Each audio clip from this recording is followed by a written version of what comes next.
6:52, 56 degrees, a milestone in Palmer. The Alaska State Fair is celebrating its 80th year this summer. In this week's Storytime with Ann Phil, we're looking back on how it all began. Author Laurel Bill is manning her booth at the fairgrounds this week, but made sure to pass along some of her notes. So our story begins after the U.S. government selected 203 families from Minnesota, Michigan, Wisconsin, and Oklahoma to create an agricultural community in the Matanuska Valley during the Great Depression.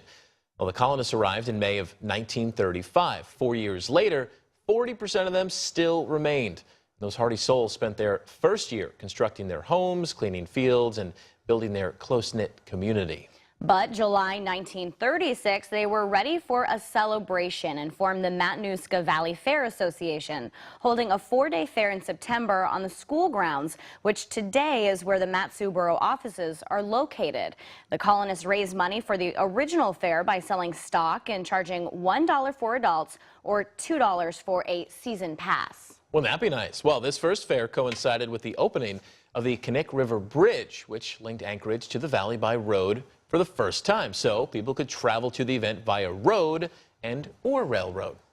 Highlights of the first fair included the crowning of the fair queen, a baby show, boxing matches, horse races, dances, a rodeo, and baseball games, along with hundreds of agricultural entries, including, of course, giant cabbages, grain, carrots, onions, celery, peas, and other vegetables. That same year, the Fair Association acquired a more permanent site from the Alaska Rural Rehabilitation Corporation, where the Alaska Veterans and Pioneers Home is now located. 4 years later, a record 1,600 visitors attended the fair.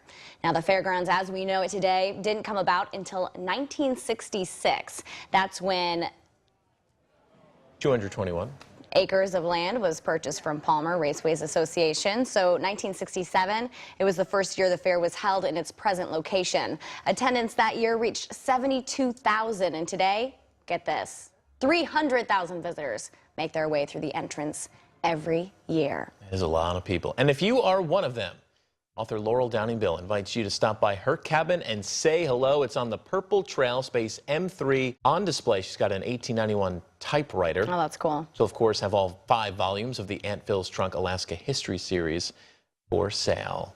So very cool. I would love to see boxing come back. 300,000 people, I believe it. Every time you go, it's crazy.